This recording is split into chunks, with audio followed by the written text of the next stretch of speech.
దగ్గర నుంచి కూడా మేము కోరుకునేది అదే. రండి sir, please come on the stage sir. Welcome sir. Thank you. మీ పేరండి?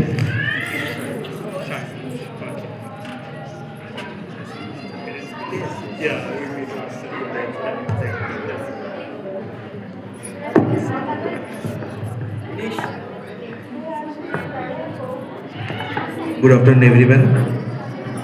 రాజు సంఘాన్ని సార్ ఈరోజు రాలేదనుకుంటాను. సార్ పరిచయమే, అలాగే లావణ్య మేము కూడా పరిచయమే. మీరు కొత్త వారైనా ఒకసారి పేరెంట్స్ అందరితో పరిచయం చేసుకోవడానికి ఇలాంటి మీటింగ్ ఏర్పాటు చేసినందుకు నా హృదయపూర్వక ధన్యవాదాలు. Thank you very much. ఇక్కడ మేము పిల్లలు స్కూల్ స్టార్ట్ కాకముందే, అకాడమిక్ ఇయర్ స్టార్ట్ కాకముందే 3 years బిఫోర్ పిల్లల కోసం ఒక మంచి స్కూల్ కావాలని ఒకటి మేము ఆశపడ్డాం. నేను చర్చ్ పాస్టర్ని, జెఫ్రీ ఫస్ట్ క్లాస్ పేరెంట్స్ మేము. దాన్ని బట్టి నేను చాలా హ్యాపీ ఫీల్ అవుతున్నాను.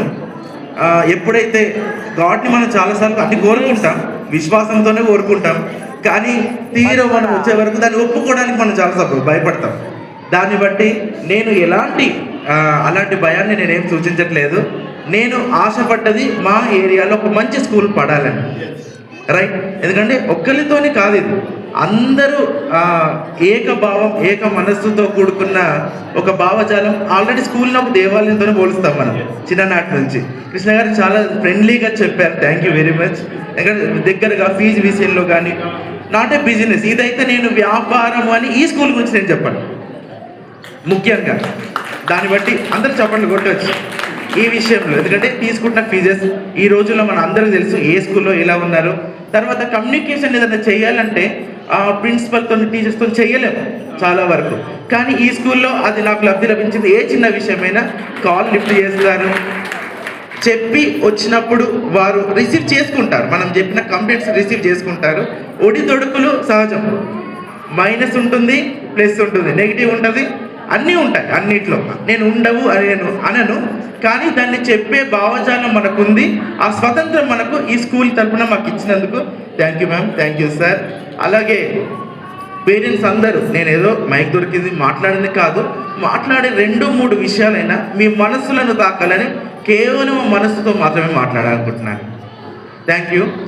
పిల్లల్ని మనం పంపిస్తున్నాం, వారి క్రమశిక్షణ విషయంలో, టీచర్స్ని విషయంలో మనము మనతో అయినంత వరకు వారిని ఒక నిర్మాణంలో ఒక భాగంగా మనం ఖచ్చితంగా విధేయత వరకు నడిపియాలి. 100% అది మన బాధ్యత. స్కూల్లో ఇంకో స్టూడెంట్స్తో ప్రవర్తించే ప్రవర్తన, తర్వాత మన స్టేటస్ ఏది కూడా చూసుకోవద్దు. మన స్టేటస్ మన క్యారెక్టర్ మీద ఆధారపడి ఉండాలి. అలాగే ఇతరులను చూసే ఏకైక ఒక భావజాలం ఓన్లీ స్కూల్లోనే మనం నేర్చుకోగలం. సమాజంలో పోతే మనకు తెలుసు అన్నీ ఒక పక్కింటి వాళ్ళతోనే పక్కింటి ఎలా ఉంటుందో, కానీ స్కూల్లో మాత్రం మనిషిని మనిషిలాగానే చూసుకోగలుగుతాం. కేవలం స్కూల్లో మాత్రమే నేర్చుకునేది మనిషిని మనిషిలాగా చూసే భావజాలం ఇక్కడ మాత్రమే దొరుకుతుంది.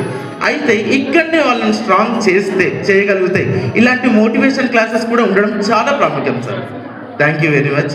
ఎందుకంటే కేవలం వాళ్ళు ఏదో వస్తున్నాము వెళ్తున్నాము. టీచర్స్ బట్టి కూడా నాకు చాలా thank you very much. Accountant sir కూడా నా హృదయపూర్వక వందనాలు.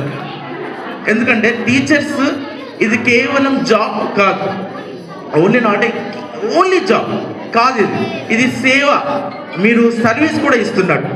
ఎందుకంటే ఒక పిల్లల్ని వాళ్ళ యొక్క భవిష్యత్తును నిర్దేశకంగా ఒకరు చెప్పాలంటే టీచర్స్ ప్రాముఖ్యత ఖచ్చితంగా ప్రాధాన్యత ఉంటుంది.